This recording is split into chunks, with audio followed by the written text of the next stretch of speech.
The winter of 1858 brought more than just snow to the remote settlement of Skagway, in a town where survival depended on the delicate balance between trust and suspicion, where every sound carried meaning across the frozen silence.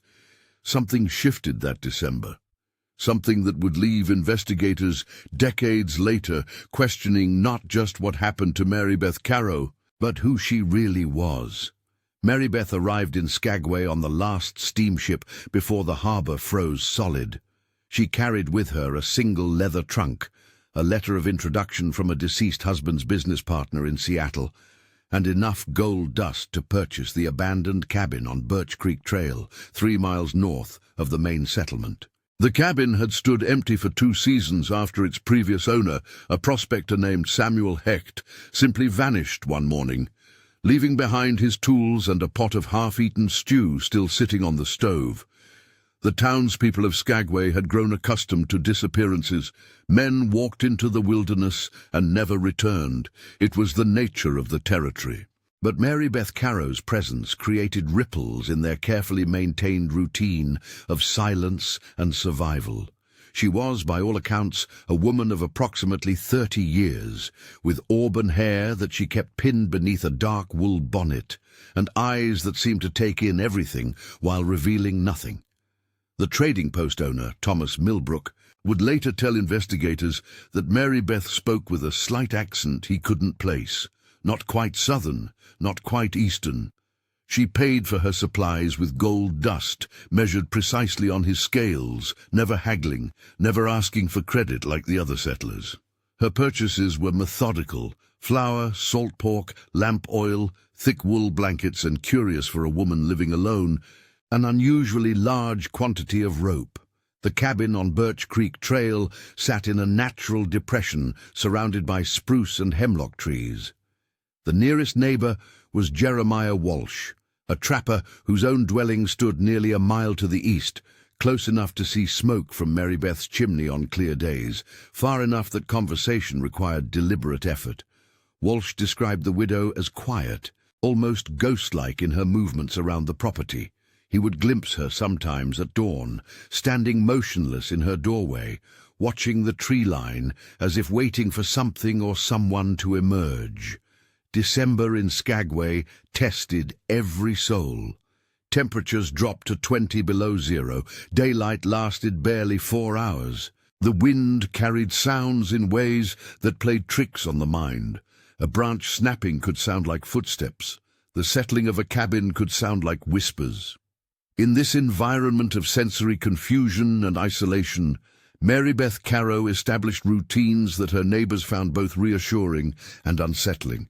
Every Tuesday and Friday, she walked the trail to Millbrook's trading post. She always arrived exactly at noon, purchased the same items in the same quantities, and returned the same way she came. Her footprints in the snow followed an unnaturally straight line, as if she had measured the distance between each step. Millbrook noted that she never browsed, never engaged in the idle conversation that helped other settlers maintain their sanity through the long winter months. The first sign that something was different came on a Tuesday in mid-December. Millbrook waited until nearly 2 o'clock, but Mary Beth never appeared. Wednesday passed without a sign of her. By Thursday, concern began to creep through the small community like frost spreading across a window. Walsh made the trek to her cabin and found smoke still rising from the chimney, but no response to his calls. The door to Mary Beth's cabin was locked from the inside. Walsh could see through the single window that everything appeared normal. Table set for one, oil lamp burning low, a heavy coat hanging on its peg by the door. The only unusual detail was what appeared to be fresh mud on the floor, despite the ground being frozen solid for weeks. Walsh returned to town and assembled a small group of men to investigate further. When they forced the door open, they found the cabin exactly as Walsh had described, with one addition that stopped them cold. On the table, written in what appeared to be charcoal, was a single sentence: "The transaction is complete." Below this, arranged in a careful line, were 7 gold teeth, Not pulled teeth, gold teeth, the expensive kind that wealthy men from the lower 48 had fitted in their mouths. The men searched every inch of the small cabin. They found Marybeth's trunk, empty except for a false bottom that contained more gold dust than most prospectors saw in 5 years of work.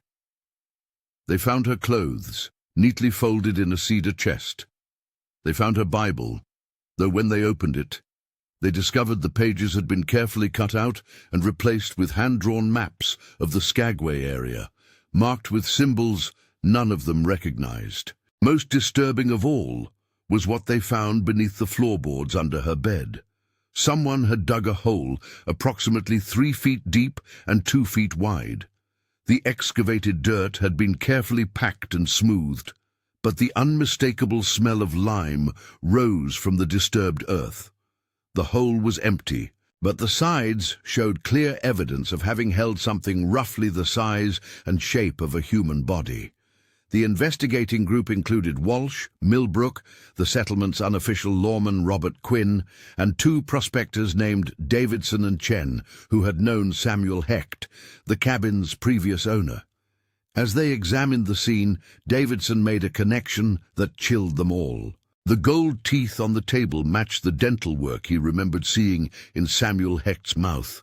Hecht had been proud of his gold teeth, often telling anyone who would listen that they were proof of his success in the California goldfields before coming north. The maps hidden in Marybeth's Bible marked locations throughout the Skagway area, but not mines or claims as might be expected. The symbols appeared to mark isolated cabins, particularly those belonging to single men who had shown signs of recent wealth. The men realized with growing horror that they might be looking at the systematic planning of multiple disappearances. Quinn, who had served as a deputy sheriff in Oregon Territory before coming north, organized a search of the marked locations. Over the following days, they visited cabin after cabin. Some they found abandoned, with signs of hasty departure, meals left half-eaten, valuable possessions left behind. Others showed evidence of violence that had been carefully cleaned and concealed. In 3 locations, they found small caches of gold dust, hidden in places where the original occupants would never have left them. The pattern became clear as they expanded their investigation. Single men, particularly those known to have struck modest successes in their prospecting, had been disappearing from the Skagway area for over a year. The disappearances had been spread out over time and distance, attributed to the harsh conditions and the dangerous nature of frontier life. No one had connected them because no one had reason to look for connections. The community's understanding of their situation shifted from concern for a missing neighbor to the realization that they had been living among something far more dangerous. The woman they knew as Marybeth Caro had not been a grieving widow seeking a fresh start in the wilderness. She had been something else entirely, something that moved through their isolated community like a predator selecting prey from a herd. The gold dust in Marybeth's possession represented wealth far beyond what any individual prospector could accumulate in the limited time she had been in Skagway. The careful measurements, the mapped locations, the systematic approach to identifying and approaching potential victims suggested planning and experience that extended far beyond their small settlement. They began to understand that Skagway had been just one stop in a much longer and more terrible journey. Robert Quinn attempted to trace Marybeth's background through the letter of introduction she had presented when she arrived. The letter claimed to be from Jonathan Hartwell, a shipping merchant in Seattle, vouching for the widow of his former business partner. When Quinn eventually made contact with authorities in Seattle, he discovered that Jonathan Hartwell had died 6 months before the letter was dated. No record existed of any business partnership with a man whose widow would match Marybeth's description. The investigation revealed that the woman calling herself Marybeth Caro had created an elaborate fiction to gain access to their community. The details of her supposed background, when examined closely, led nowhere. The accent that Millbrook couldn't place, the precise way she measured gold dust, the calculated routes she walked through town, everything suggested someone who had practiced this deception before, possibly many times. As winter deepened and travel became nearly impossible, the remaining residents of Skagway found themselves trapped with the knowledge that they had no idea who their neighbors truly were. The woman's disappearance raised questions that went beyond her identity. How long had she been watching them before she revealed herself? What had triggered her sudden departure? Most unsettling of all, had she acted alone? The men who had investigated her cabin began to notice things they had missed before. Small details in their daily routines that suggested they had been observed and catalogued. Paths through the forest that showed signs of regular use by someone moving carefully to avoid detection. Vantage points overlooking their homes that showed evidence of long-term occupation by someone with patience and purpose. Walsh discovered tracks in the snow around his own cabin that he could not account for. The tracks suggested that someone had been circling his property at night, always staying just beyond the range of light from his windows. The tracks were too small to belong to any of the men in the settlement, and they showed a pattern of movement that spoke of deliberate surveillance rather than casual passage. The reality of their situation became clear as they shared these discoveries with each other. The woman who called herself Mary Beth Caro had not simply been living among them. She had been studying them, learning their patterns, identifying their vulnerabilities. The systematic nature of her approach suggested that their community had been selected deliberately, chosen for specific characteristics that made it suitable for her purposes. Thomas Millbrook began to review his records of transactions with all the customers who had disappeared over the past year. A pattern emerged that he found deeply disturbing. In the weeks before each disappearance, the men had made unusual purchases. Extra supplies, rope, tools for excavation. At the time, he had assumed they were preparing for extended prospecting trips. Looking back, he realized that they might have been unknowingly purchasing the materials for their own graves. The investigation expanded to examine the timing and circumstances of each disappearance. They discovered that the missing men had not simply vanished randomly. Each had been approached by the widow in the days before their disappearance. Neighbors recalled seeing her visiting their cabins, bringing food or offering assistance with various tasks. Her interactions with each man had been carefully crafted to appear neighborly while creating opportunities for private conversation and assessment. The men realized with growing dread that they had not just failed to protect their neighbors from a predator, they had actively assisted her by maintaining the code of non-interference that governed frontier life. When men disappeared, they attributed it to the harsh conditions and moved on with their own survival. When a neighbor seemed to be receiving visits from an attractive widow, they respected privacy and minded their own business. Their culture of independence and self-reliance had created perfect conditions for someone with Mary Beth's intentions. As the investigation continued through the darkest months of winter, they discovered evidence that suggested the scope of her activities extended far beyond what they had initially imagined. Hidden in various locations around the settlement, they found small caches of personal belongings, watches, jewelry, documents that belonged to men who had disappeared from other settlements throughout the territory. The items had been carefully preserved and organized, suggesting that they served some purpose beyond simple theft. The collection included items that could not have been obtained through random crime. Family photographs, personal letters, detailed records of financial holdings and business relationships.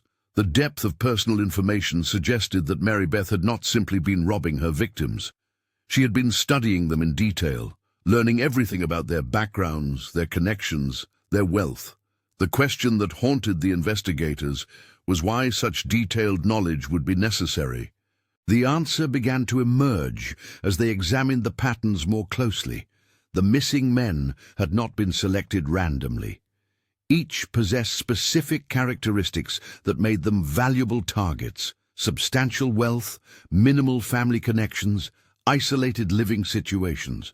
More disturbing still, each had expressed interest in leaving the territory, either to return to families in the lower 48 or to pursue opportunities in other regions. They were men who could disappear without raising immediate suspicion because they had already indicated intentions to leave. The investigators realized that they were dealing with something more sophisticated than simple murder for profit. The woman, calling herself Mary Beth Caro, had been operating what amounted to a carefully planned business. She identified men with portable wealth who were planning to travel, eliminated them, and presumably took their identities and resources with her when she moved to the next location. The systematic nature of the operation suggested experience and planning that spanned years rather than months. Robert Quinn discovered records that suggested similar patterns of mysterious disappearances in other frontier communities throughout the Pacific Northwest. Isolated settlements where single men with modest wealth had vanished without explanation. In several cases, the disappearances had been preceded by the arrival of a woman matching Mary Beth's general description, though she had used different names and slightly different backgrounds in each location. The network of disappearances painted a picture of someone who had been moving through frontier communities for possibly years, perfecting a method of identifying and eliminating specific types of victims. The careful planning, the attention to detail, the ability to create convincing false identities suggested intelligence and resources that went far beyond what they had initially assumed. They began to understand that they had encountered not just a murderer, but someone operating with the efficiency and detachment of a professional. The question of what had caused her sudden departure from Skagway became central to their investigation. They examined everything that had changed in the days before her disappearance, looking for some trigger that might have prompted her to abandon her established routine. The answer, when they found it, was both simple and terrifying. Davidson remembered a conversation he had overheard at Millbrook's trading post. Two prospectors passing through on their way south had mentioned seeing unusual activity around the old Hecht cabin. One had joked about seeing lights moving around the property at odd hours, suggesting that someone might be digging for gold that Hecht had supposedly hidden before his disappearance. The conversation had taken place on the Monday before Mary Beth failed to appear for her regular Tuesday visit to town. The investigators realized that Mary Beth had overheard this conversation and understood that her activities were beginning to attract attention. The methodical way she had covered her tracks suggested that she had always planned for the possibility of needing to disappear quickly. Her sudden departure had not been panic, but the execution of a carefully prepared exit strategy. The discovery of this pattern of behavior raised new questions about the woman's ultimate intentions. If she was capable of such careful planning and had clearly been operating successfully for an extended period, what had brought her to Skagway specifically? The settlement was remote, even by frontier standards, offering limited opportunities compared to larger communities. The investigators began to suspect that she had not come to Skagway to find victims, but for some other purpose that required isolation and anonymity. The answer emerged as they examined the maps more carefully. The symbols marking isolated cabins were not random. They followed a specific geographic pattern that corresponded to known gold-bearing areas along the tributaries of the Skagway River. The woman had not simply been identifying wealthy men to rob. She had been systematically mapping the locations where successful prospecting had taken place, documenting the claims and holdings of every individual who had found significant amounts of gold. The investigators realized that they had been looking at the situation backwards. Mary Beth Caro had not been a simple murderer operating alone. She had been gathering intelligence for someone else, someone with resources and connections sufficient to make use of detailed information about gold deposits throughout the region. The murders had been a means to an end, not the end itself. She had been eliminating potential witnesses and competitors while documenting the locations and quantities of gold finds for later exploitation. This understanding transformed their perception of the threat they faced. The woman's disappearance had not ended the danger to their community. It had simply marked the completion of one phase of a larger operation. The detailed maps and records she had compiled would allow others to return to the area with specific knowledge of where to find gold and which locations were now vacant and available for claim jumping. The spring of 1859 brought confirmation of their worst fears. As the snows melted and travel became possible again, strangers began appearing in the Skagway area. Well-equipped groups of men who seemed to know exactly where to look for gold deposits and which claims had been abandoned. They possessed detailed knowledge of the local geography and seemed particularly interested in the properties that had belonged to the men who had disappeared during the previous year. The surviving residents of Skagway found themselves facing organized claim jumpers who operated with information that only someone intimately familiar with their community could have provided. The strangers knew which cabins stood empty, which claims were undefended, and where the most promising deposits could be found. They moved through the area with the confidence of people working from accurate intelligence rather than speculation. Robert Quinn attempted to organize resistance to the newcomers, but discovered that they possessed legal documents supporting their claims to various properties. The documents appeared to be legitimate transfers of ownership, complete with signatures that matched those of the missing men. The forged papers suggested resources and connections that extended far beyond the frontier, indicating involvement of individuals with access to legal expertise and official documentation. The investigators realized that they were facing not just a criminal organization, but one with sophisticated capabilities and long-term planning. The woman calling herself Mary Beth Caro had been advance reconnaissance for an operation designed to systematically acquire valuable claims throughout the region. The murders had served to eliminate potential resistance, while the forged documents provided legal cover for the theft of property rights. As summer progressed, the pattern became clear throughout the territory. Communities that had experienced mysterious disappearances during the previous winter found themselves dealing with organized groups claiming ownership of abandoned properties. The scope of the operation extended far beyond Skagway, suggesting coordination and resources on a scale that dwarfed anything the frontier communities could organize in response. The surviving residents began to understand that they had witnessed just one small part of a much larger criminal enterprise. The woman who had lived among them for those few months had been gathering intelligence that enabled the systematic looting of an entire region. The careful documentation, the patient observation, the methodical elimination of obstacles had all been in service of a plan that treated human lives as merely inconvenient complications to be removed. Thomas Millbrook closed his trading post in August of 1859 and left the territory permanently. In his final letter to his brother in San Francisco, he wrote that Skagway had become a place where the dead still walked among the living, where every shadow might hide someone watching and cataloguing weaknesses for future exploitation. He described a community that had been transformed from a collection of independent individuals pursuing their dreams into a hunting ground, where survival depended on recognizing that any stranger might be measuring you for a grave. Jeremiah Walsh remained in the area longer, but found that the isolation he had once valued had become a source of constant anxiety. Every sound in the forest now suggested the possibility of observation by unseen watchers.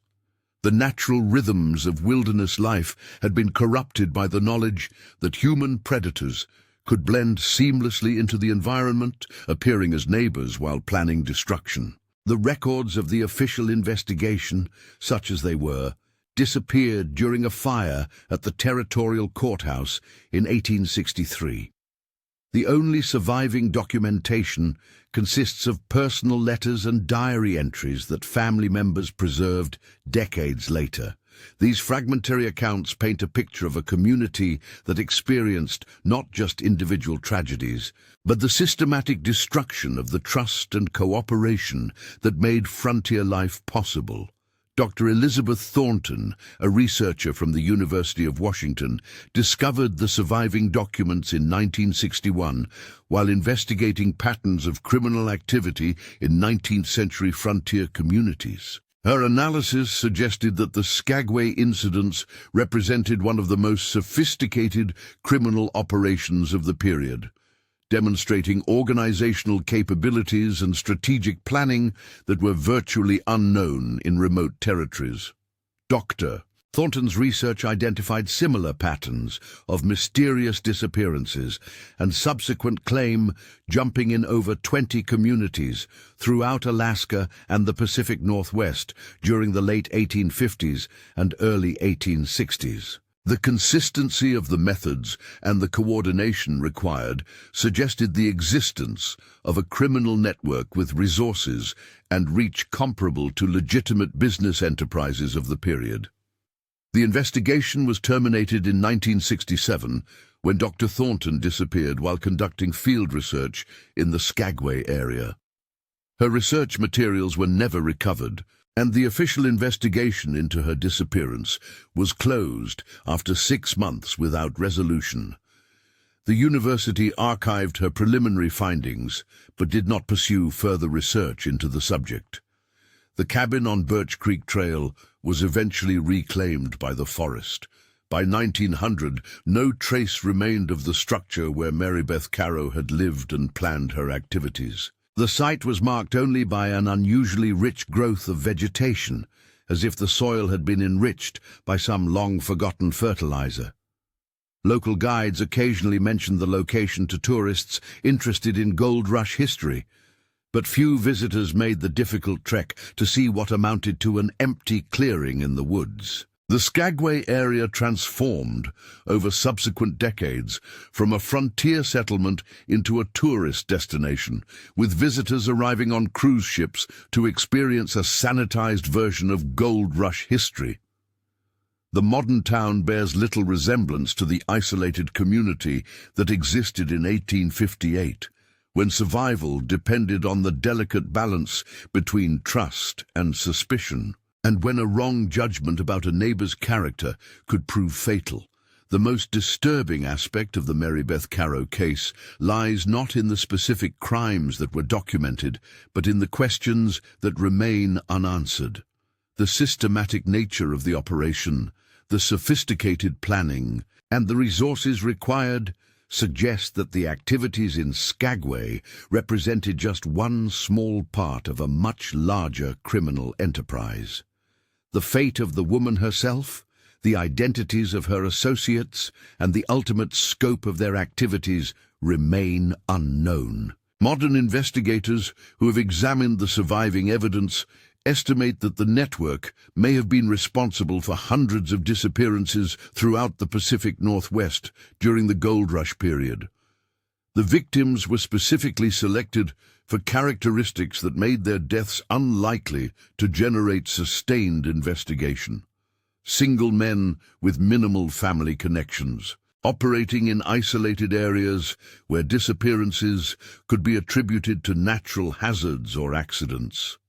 The sophistication of the operation raises questions about the backgrounds and resources of those involved. The ability to create convincing false identities, forge legal documents, and coordinate activities across vast geographical areas suggests education, financial backing, and connections to legitimate institutions. The criminals were not desperate individuals driven to violence by circumstances, but organized professionals treating human life as merely another resource to be exploited. The case represents a dark chapter in the history of American westward expansion, demonstrating that the lawless frontier attracted not just those seeking legitimate opportunities, but those prepared to exploit the absence of institutional protection for their own benefit. The isolation that offered freedom to honest settlers also provided perfect hunting grounds for predators with the intelligence and patience to operate systematically. Perhaps most unsettling is the realization that the methods documented in the Mary Beth Caro case would remain effective even today. The techniques of gaining trust through false identity, identifying vulnerable targets, and eliminating witnesses while covering tracks could be adapted to modern circumstances with equal success. The psychological principles that made the operation effective, exploiting social norms of privacy and non-interference, taking advantage of victims' isolation, using carefully constructed false personas to gain access, remain constant across time and technological change. The story of Mary Beth Caro serves as a reminder that human predators possess the same intelligence and adaptability that enable legitimate success. The difference lies not in capability, but in the willingness to treat other human beings as obstacles to be removed, rather than fellow travelers deserving of respect and protection. In the isolation of the frontier, where formal law enforcement was absent and survival depended on mutual cooperation, this willingness to exploit rather than contribute proved devastatingly effective. The forest around Skagway has reclaimed most traces of the events that occurred in 1858. The trails where Mary Beth Caro walked with measured steps have been overgrown by vegetation. The cabins where her victims lived their final days have rotted away or been torn down and replaced. The physical evidence of the crimes has been erased by time and weather, leaving only fragmentary documents and fading memories. But the questions raised by the case persist. In an era when geographic mobility and social anonymity have become commonplace, when traditional community structures that once provided protection through mutual observation have weakened, the methods pioneered by criminals, like those involved in the Mary Beth Caro operation, remain relevant. The ability to create false identities, to move between communities without scrutiny, to identify and exploit vulnerable individuals, has only become easier with technological advancement. The survivors of the Skagway incidents understood something that modern society often overlooks. The price of safety is not eternal vigilance against obvious threats, but the maintenance of communities where people know and care about each other's welfare. The isolation that made frontier life dangerous was not just physical, but social. The acceptance that neighbors could disappear without investigation, that strangers could arrive and depart without accountability, that individual independence was more important than collective security. The woman who called herself Mary Beth Caro demonstrated how easily these assumptions could be exploited by someone with malicious intent and sufficient planning. She proved that the greatest dangers often come not from obvious criminals operating outside society, but from those intelligent enough to blend into communities while pursuing their own destructive agenda. The trust that makes community life possible becomes a weapon in the hands of those prepared to manipulate it. The case files that Dr. Elizabeth Thornton compiled before her disappearance suggest that the criminal network responsible for the Skagway incidents may have continued operating well into the 20th century, adapting their methods to changing social and economic conditions. The basic formula: identify vulnerable individuals with portable wealth, eliminate them while stealing their resources and identities, move to new hunting grounds before patterns become obvious, remained effective across different historical periods. The ultimate fate of the real Mary Beth Caro, if that was ever her name, remains unknown. She disappeared into the vastness of the continental United States with resources sufficient to establish new identities and continue her activities elsewhere. The systematic nature of her work suggests intelligence and planning that would have enabled her to evade detection indefinitely, moving from community to community as opportunities presented themselves. The 7 gold teeth found on her table in 1858 represent the only physical evidence that confirms the reality of her crimes. Everything else about her existence in Skagway could be dismissed as coincidence or misinterpretation. The teeth, however, provided undeniable proof that Samuel Hecht had died and that his killer had taken trophies from his body. They stand as silent testimony to the presence of genuine evil in a community that believed itself protected by distance and isolation. The modern residents of Skagway, when they consider their town's history at all, focus on the stories of brave prospectors and determined settlers who struggled against natural hardships to build something worthwhile from nothing. The darker chapters, the evidence that human predators also thrived in the lawless environment, are quietly ignored or explained away. The tourist industry prefers simple narratives of courage and determination over complex realities of exploitation and murder.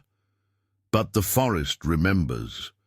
Local residents occasionally report finding artifacts in the woods around the old settlement areas, pieces of equipment, fragments of buildings, personal belongings that somehow escaped the systematic scavenging that followed abandonment. Most of these discoveries are explained as ordinary debris from the gold rush period, but some items raise questions that have no comfortable answers. In 1983, hikers found a buried metal box containing over 50 photographs of men who appeared to be sleeping. The photographs were taken with equipment consistent with 1850s technology, and the subjects were dressed in period clothing. The disturbing element was the stillness of the poses, the unnatural positioning of limbs, the complete absence of movement that suggested the subjects were not actually asleep. The photographs were turned over to state police, but the investigation was closed when no missing person reports could be matched to the faces in the images. The box also contained detailed notes describing the physical characteristics, habits, and financial circumstances of dozens of individuals. The notes were written in multiple hands, suggesting collaboration between several observers over an extended period. The level of detail was extraordinary. Daily routines documented to the minute, personal relationships mapped and analyzed, psychological profiles that demonstrated sophisticated understanding of human behavior and motivation. Most unsettling were the marginal annotations that appeared to be instructions or recommendations. Notes suggesting optimal approaches for gaining trust, warnings about potential complications, assessments of risk and difficulty. The documents read like hunting manuals, with human beings as the prey and systematic observation as the method for ensuring successful kills. The discovery prompted a review of missing person reports from throughout Alaska during the territorial period. But the vast majority of disappearances from that era were never officially documented.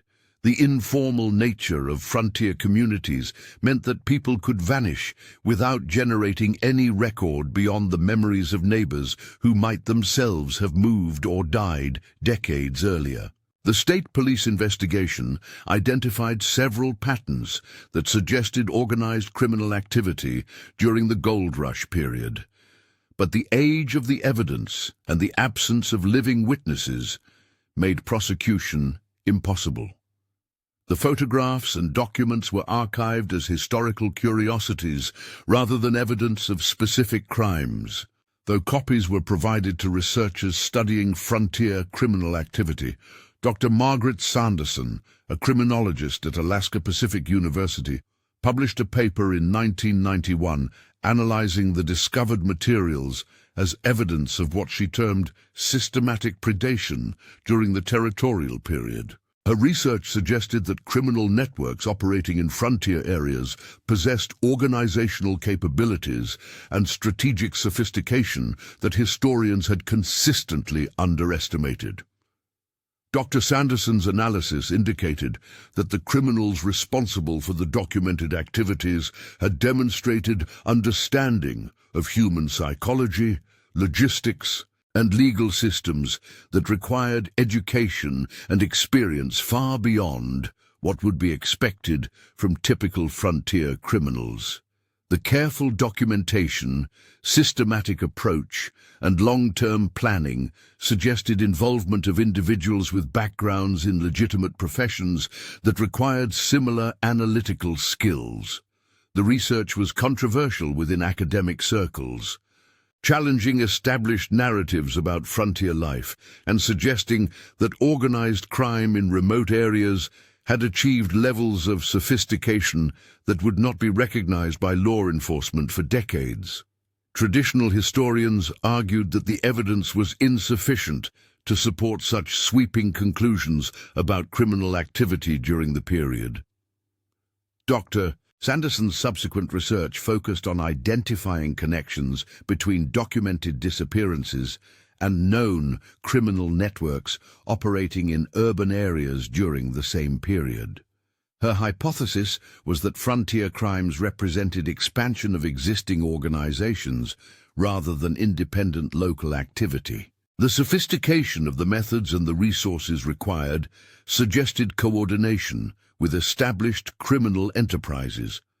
The investigation was terminated in 1994 following Dr. Sanderson's death in what was ruled an accidental drowning while conducting field research near Skagway. Her research materials were sealed by court order following a lawsuit by descendants of individuals named in her preliminary findings.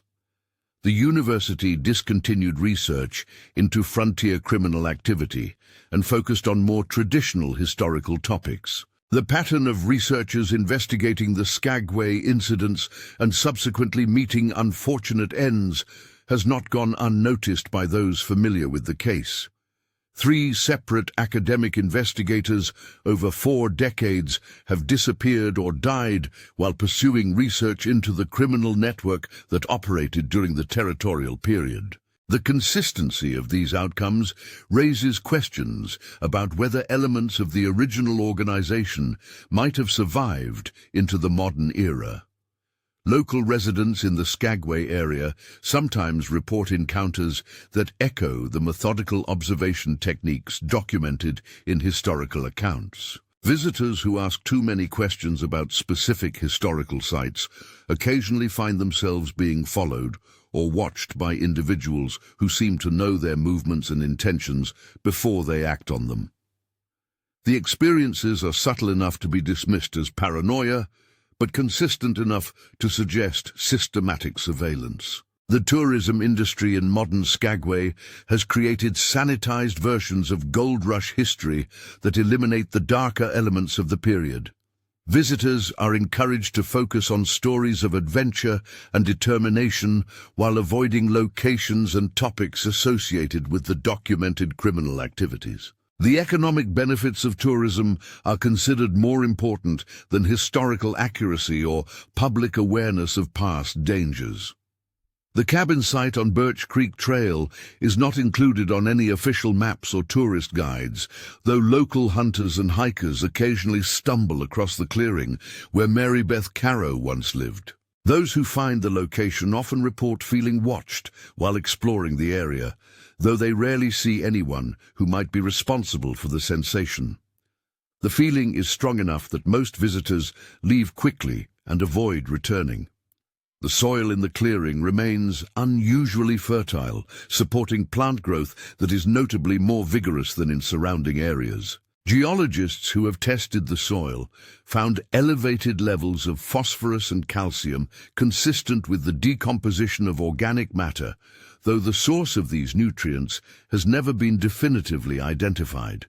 The abundance of wildlife in the immediate area suggests that the soil chemistry attracts animals seeking mineral supplements. Photographers who attempt to document the site sometimes discover that their equipment malfunctions in specific areas of the clearing, producing images that are consistently overexposed or distorted. The technical problems are most severe near the center of the clearing, where metal detectors also produce unusual readings, despite the absence of any visible metal objects. Electronic equipment appears to function normally once removed from the immediate area. The few researchers who have attempted systematic archaeological investigation of the site have encountered bureaucratic obstacles that effectively prevent serious study. Permits are difficult to obtain, funding sources prove unreliable, and equipment rentals are frequently cancelled without explanation. The obstacles are subtle but consistent, suggesting coordination among multiple institutions to discourage investigation. Dr. James Hartwell, a forensic anthropologist from the University of Alaska, attempted ground-penetrating radar survey of the site in 2003. His preliminary results indicated multiple anomalies consistent with disturbed earth and buried objects, but his funding was terminated before detailed investigation could be completed. His equipment was vandalized while stored overnight near the site, making further survey impossible. The vandalism was professional in nature, with specific components removed rather than random destruction. The missing parts were those necessary for deep ground penetration, while surface scanning equipment was left intact. The selective nature of the damage suggested knowledge of the equipment's capabilities and specific intent to prevent certain types of investigation. Dr. Hartwell's written reports on the incident were lost when his office was burglarized several months later. The burglary was unusual in that only research materials related to the Skagway project were taken, while valuable equipment and personal items were left undisturbed. Campus security found no signs of forced entry, suggesting that the perpetrator had access to keys or security codes. The pattern of obstacles facing researchers investigating the Mary Beth Caro case suggests that someone continues to have interest in preventing detailed examination of the historical events. The sophistication of the interference, using bureaucratic delays, equipment failure, and selective theft rather than obvious threats, indicates resources and connections similar to those demonstrated by the original criminal network. The possibility that descendants or successors of the original criminals maintain active interest in suppressing investigation raises disturbing questions about the current safety of researchers and the ongoing nature of the threat. The methods used to discourage investigation demonstrate the same careful planning and systematic approach that characterize the historical crimes. Modern law enforcement agencies have been informed about the pattern of obstacles facing researchers, but the subtle nature of the interference makes official investigation difficult. No specific laws are violated by permit delays, equipment failures, or bureaucratic complications. The cumulative effect of multiple coincidences is suspicious but insufficient to trigger formal investigation. The case of Mary Beth Caro and the criminal network that operated in territorial Alaska represents one of the most sophisticated criminal enterprises in American history, yet it remains largely unknown to the general public. The systematic nature of the crimes, the organizational capabilities demonstrated, and the apparent continuation of interference with investigation suggest that the story is far from over. The lessons of the case extend beyond historical interest to contemporary relevance. The methods used by the criminals, systematic observation, false identity creation, exploitation of social trust, elimination of witnesses, remain effective in modern contexts. The psychological principles they exploited are constant aspects of human nature that cannot be eliminated through technological or social progress. The isolation that made frontier communities vulnerable to predators has been replaced by different types of isolation in modern society. Urban anonymity, geographic mobility, and weakened community structures create similar opportunities for those prepared to exploit them. The ability to disappear into large populations, to establish false identities through document fraud, to identify and target vulnerable individuals, has only become easier with technological advancement. The story of what happened in Skagway during the winter of 1858 serves as a warning that sophisticated criminal enterprises can operate effectively in any environment where community structures are weak and official oversight is limited. The criminals succeeded not because they possessed supernatural abilities, but because they understood human nature better than their victims and were prepared to exploit that understanding without moral restraint. The forest around Skagway keeps its secrets well.